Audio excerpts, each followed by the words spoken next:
Shannon, can you explain what's happened with Liam Ryan? Well, apart from what's been put out this morning from the club, that's what club's just trying to get an understanding of what has happened with Liam, because with all players at our club, we want to make sure that they're looked after and welfare is going well. So that's what the club's aiming to do at the moment, trying to find out what's happened in the past day and go from there. Has he been interviewed by police? Well, I'm not sure. We're not sure. That's the aim that's been going on. So, like all these things, when there's an unknown, there'll be a lot of things that get said about it. So that's the aim that the club's trying to work out, is exactly understand all the details, and then once everyone's got the ducks in line, then we'll be able to go out and give more information. Is he hurt? Or was anyone hurt? Well, as again, trying to find that out. I don't think, the belief is that I think he's okay. So I don't think there's been any major incident or injury to him. So that's what we basically want to understand and get better, so we can help him, and then we can inform everyone else. Do you know where he is, Shannon? Well, I think we've got a couple of players from a couple of people from the club with him at the moment. So doesn't get indulged where it is, which is fine. But just to making sure that Liam's going well, understanding what happened, trying to find out what's been going on, and then we'll be able to go from there. Has he let the club down? Oh, I don't. It's always a hard one. I don't think so. But again, not sure on what's happening. So. Well, the police are involved. Yeah, well, that's what we'll be trying to find out, because sometimes when there's accidents, people do get involved because they want to do the right thing. And that's the thing. I understand that doesn't matter what age you are, but coming into an AFL system, there's a lot more scrutiny on it, and there's a lot more about how you go about things, and everything you do can get over-scrutinised. So it's not so much that he has or hasn't let the club down, it's just learning, like all players do, coming through the system. Some have a small learning, some have a big learning, and we're working towards that and keep trying to educate players on how it is. To your knowledge, do you have a driver's licence? Oh, well, I believe so, mate. If he's driving, yes. Yeah. Do you know if he's been struggling coming into the AFL life? I think he's been able to handle it reasonably well. At the Subiaco Football Club, that's been quite a strong club for a long period of time. Jared Schofield's been down there. They've got some good senior players. I don't think he's been struggling. I think he's fitted in quite well. Played a lot of games, played 3 or 4 games early and then injured. And that's always hard. Be able to come back and play. But, the AFL now, I think the professionalism of it is getting more and more. So it's a very hard thing for 17, 18-year-olds to come into the competition. All you want to do is play football, and you got a lot of meetings, like every job does. You have a lot of things that ideally you wouldn't like to do, but that's part and parcel of football and your job, just doing things that you don't really want to do. But I think all players enjoy playing football, and I think we've been able to do that this year, and that's why there's been good spirit and good enjoyment around the club. But he hadn't come to you saying that he might be struggling with it all? Not to me, but that's the thing with I think a senior leadership group and senior players, is there's always someone inside the club that we would hope players would be able to talk to, whether it's young, in the middle, or a bit older. I think the club's got good resources involved. AFL, certainly in the past 5 years, AFL's made a big stance towards that, making sure we understand people having issues outside football, which a lot of people do have, and just trying to get it talked about and out in the open. Doesn't need to be out in the open, but just making sure someone has someone to talk to. So that can be a lot of different issues, from personal life, home, family, coping with football, the pressures. But that's what we want to have at the football club. I think we've got 4 or 5 really good people at the club that's open, and it's always good. So coaches are part of that, and some of our staff in the club that are outside the coaching group. So would you know whether or not he'd been, if he'd contacted one of those 4 or 5 coaches to seek help? Well, part of that is about making sure that there's a bit of privacy in there. So it's no different with any other job. Sometimes some other people need to just be aware of it, and sometimes they don't. I think the club's been able to do that quite well ever since I've been here. It's a fine balance between going, well, I don't want to hear about that, don't want to know about it. But you also need to understand that it's a player's life and his work and his football. So you always want to make sure it's going well. So some things you need to know about and some things you don't need to know about. Just a couple of days ago we saw a vision of him dancing in the change rooms and then putting a rank on Liam Duggan. So it's come as a bit of a surprise to a lot of people. Yeah, well, players, and that's been the best thing this year, is there's been enjoyment around the club. Players who understand that you have to work hard. So as much as you don't come in here and it's all seriousness and making the job done, that's what you have to do to be able to play well and perform well, is you need to train with purpose and understand that to be a great team and to be a good player, you need to do things well all the time, but you also got to have a bit of enjoyment and a bit of humour in there as well. Liam's one of those players that, you know, he can dance, I can't dance, so that works out well. And we've got players that have different personalities, so we encourage that at the footy club, is everyone has different personalities, different behaviours, but not to knock that out of them, making sure that we fit into what we want to do as a club and how we want to play. So he doesn't mind playing up for the cameras, it's not something you'll tell him to sort of leave behind? No, well, with all players, with all players, you don't want to make sure that they can be them. When I say be themselves, they feel comfortable to express themselves in the football club. It'd be the worst thing ever if coming into work in any life or football, if you say this is how you have to behave, this is how you have to act. So we want all our players to come in. There's behaviours that we expect and AFL expects of all players. And I think in general the community understands that, and all the AFL players understand that we have to make sure we set a good example. I think it's done most of the time as well. But when you come into a football club, players are still trying to find out who they are, what they believe in, and that's part of senior players, leaders, coaches, and making sure that we can help younger players understand, what they stand for, what they want to do, what they want to be, how they want to play their football. If alcohol's involved in this one, there's 8-day break between the game. But are players allowed to drink this week? What's your drinking impulse? Yeah, well, that as I said, that'll all come out however it works. So football clubs, 20 years ago, doesn't matter when it was, you'd always be out having a beer. Nowadays, it's changed a fair bit. So if you're injured, ideally you don't have a drink.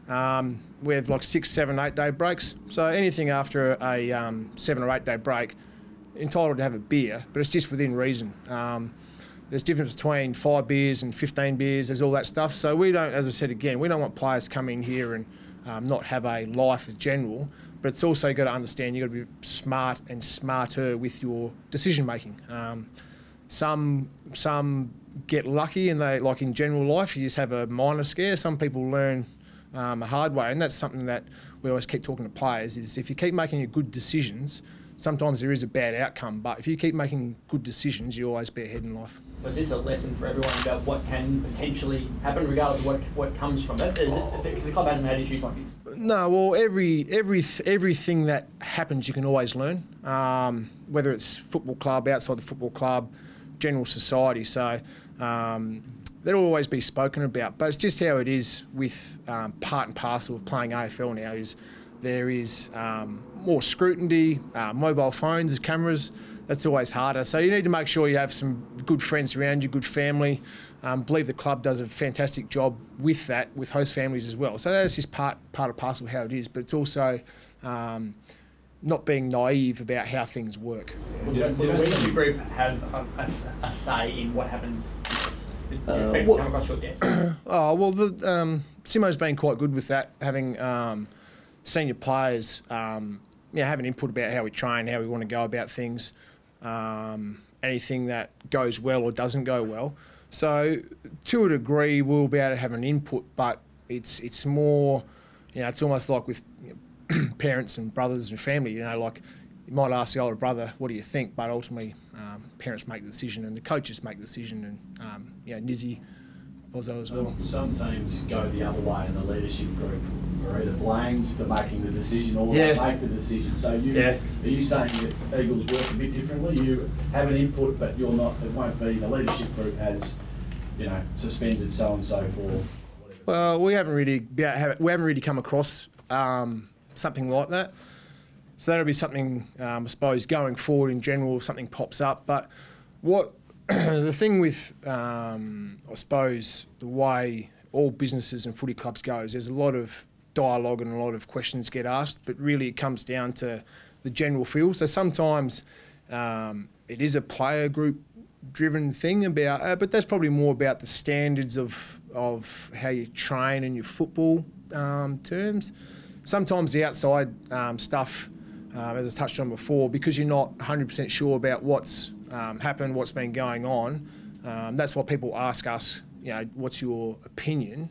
But the people that are not so much in power, but the people that are in place can make those decisions. Is this the worst possible time? You're coming off now 3 losses, a devastating loss on the weekend where you had the game seemed to be having it in control. Yeah. And now you have a little off-field incident. Well, we'll just have to wait and see how it goes. There's no, whenever you're winning, everyone's happy and you're always going well. And then you're losing. People can tend to give a bit more interest in it, and this is why it's not going well, and this is why it is going well. So we try to make sure we have a balanced view of when things are winning and when things are losing. I believe the way we've been playing football, while it hasn't probably been as free-flowing or as, I don't want to say it's easy, but as easy going as what we had when we won 10 straight. It's just been a lot harder work now. So we're missing a few players. Every team has that. And that's why it's just important that everyone just does that little bit more, but not going outside their role. So, yes, we're a few down on the forward line, but we're getting it in there apart from the weekend. And it's just adapting, making sure when you're at the club, you're getting better, understanding what you need to do to keep improving.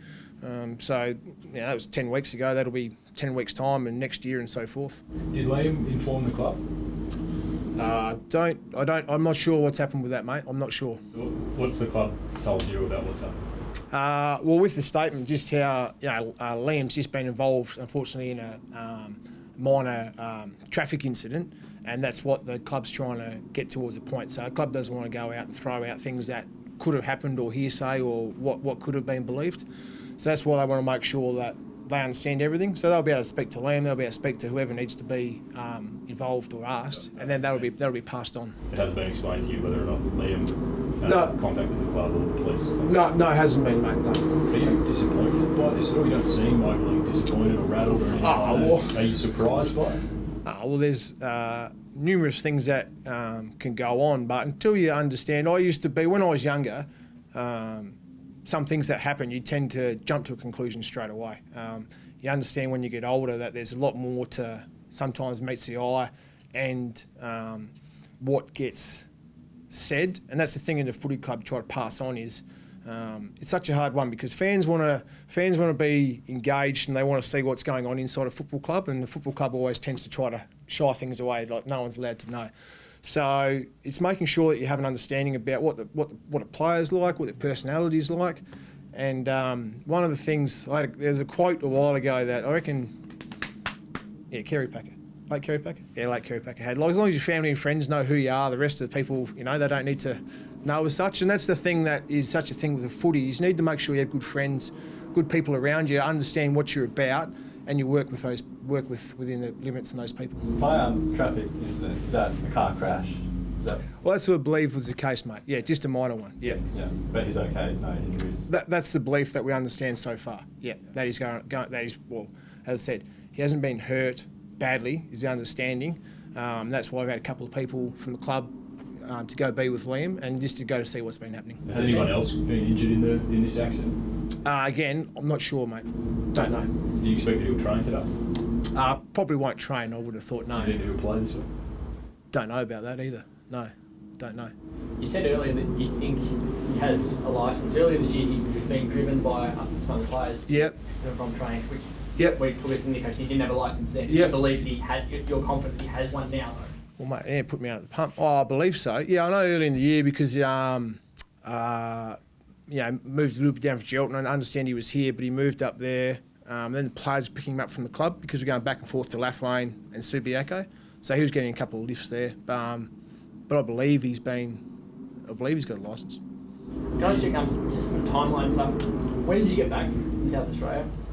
Was yesterday or the day before? So we played, what did we get back? We got back Saturday night, 11ish. So yesterday day off?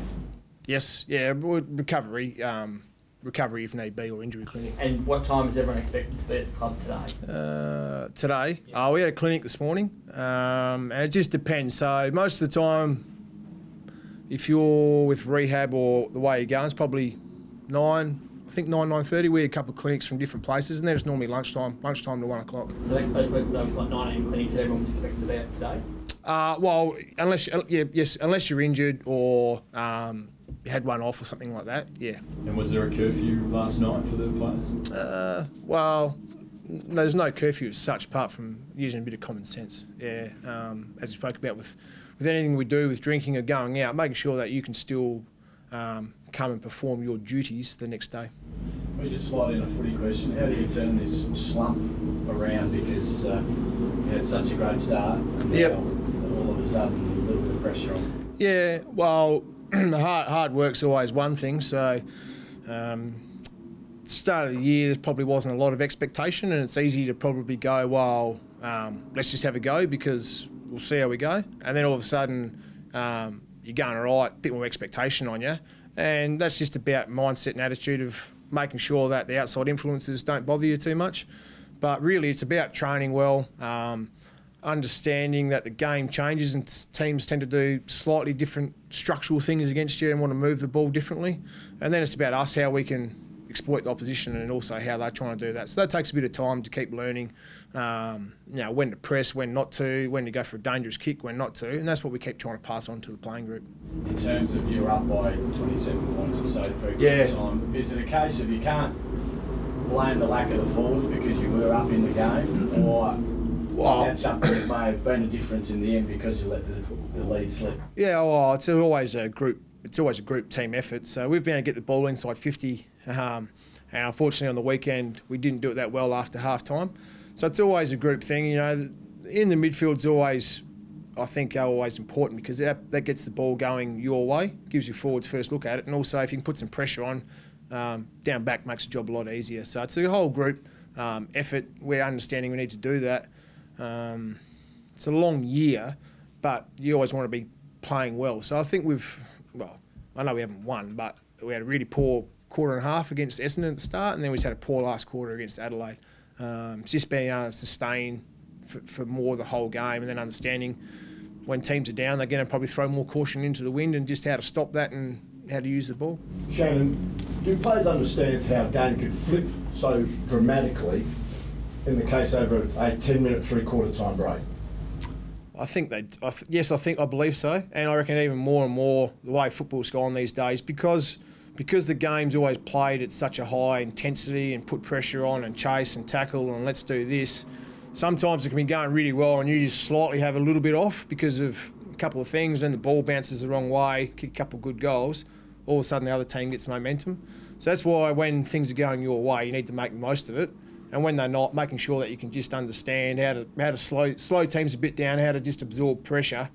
And, to a degree, that's what we did at the start of the year. Played some really good football, won 10 games in a row, and now, things aren't going that well, but you can't throw in the towel and need to make sure that you just make it, as much of a contest as possible. Of course you want to win, but you don't ever want to throw it away. So you couldn't put that practice in play in the last quarter when Adelaide were on a run? Teams have always been trying to go do that. This year, last year, I'd like to believe we've got better at it, but certainly across the competition now, instead of teams kicking 3 goals, they probably kick 6 goals, and that's a difference. If you can just keep it to 3 goals instead of 6, that's what the top 2-3 teams do, and they tend to be the teams that go well, especially in finals time, because it's the momentum swing shift. Has the Giants got their mojo back? They've won their last 4 now, and yeah, are they back to their threatening best? Well, they've been playing some pretty good football because they've got good talent. They've had a couple of players come back, and that's the same thing. They just went through a bit of a downturn start of the year. Now they're starting to find a bit of form, get a bit of belief back. So they probably are, or they are playing some good football, and no doubt be another good challenge this week. They just all are. There's no easy games where you just rock up and go, we'll win this one. Just back on Liam Ryan, would you expect that he addressed the playing group and explain what happened? I haven't really thought about that too much, to be honest. It's one of those things where players will always get around him, making sure that he's going well and he still feels comfortable being able to come around the football club and be himself and get out there and perform his best football. So I don't think he'll need to be able to get up in front of the group. That'll just be a thing that might happen or may not happen. Should fans be worried about his future? Like, what would be your message to supporters today? What about Liam playing? Well, just Liam's future with the club. Football? Oh, well, we don't understand what's happened at the moment, but with all players on our list and understand that, well, our concerns with all players, we want to make sure that they're enjoying their football and trying to be good people, understand how they're going, understand about their welfare. And then, of course, fans that support AFL and West Coast in general, they want to be interested as well. So it's one of those things where time will be able to tell what happens with that, but I don't think they should be concerned. He's a good kid. Well, he's not even a kid, he's a good person. Understands about the game, he's got some good talent, so I don't think it would be a concern. These sorts of things can go either way for people, clubs, everything. How big a challenge is it from a leadership perspective as the captain of how you handle what will happen next? With how we go about with Liam from the point of view, How you handle it as a leadership group? Well, once again, it'd be about finding out what has happened, and then it's just working with the person, because sometimes they've different beliefs about football, how to go about things. So we'll be making sure that there'll probably be a bit more extra attention with the story, with what's been happening.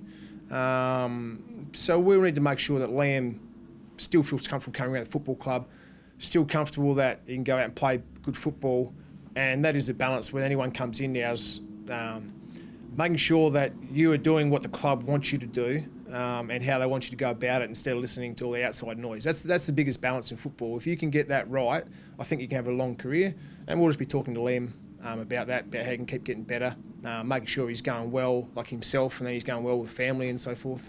Shannon, Nick Nat copped a little bit of flack from the weekend for not exerting enough influence, particularly in that last quarter. Okay. How did you see his performance? It's a little bit hard when you're playing, mate, but I always think players always want to do the right thing, and they always want to have a go. So when they had 12 shots to our 2, so sometimes it doesn't look like that's the case. Nick's been playing some pretty good football, as a Scotty Lyce in the middle there. I think they've been competing well in the ruck, working around the ground. So that's what we just want players to be able to do. Understand that Nick is he's a very powerful person, and he can put some big physical pressure on. But sometimes in a game, it's there, and you can put a big bump on, a big tackle. Sometimes it isn't. So you don't want to go looking for it. You just need to be playing out the situation as it is. You really need a big performance from him this weekend. Obviously the Giants midfield is so important to them, and Nick gets you guys going there. Well, it's a big performance from everyone is what we need. So certainly you want your more senior players being able to set the example and pave the way, but as such, it's always been a team effort. So that's regardless if we win or lose. Players understand where they are, and if they're slightly down on form or they think they can do better. And that's what we always encourage, is people to try have an impact on the game. That could be the first minute or the last minute of the game.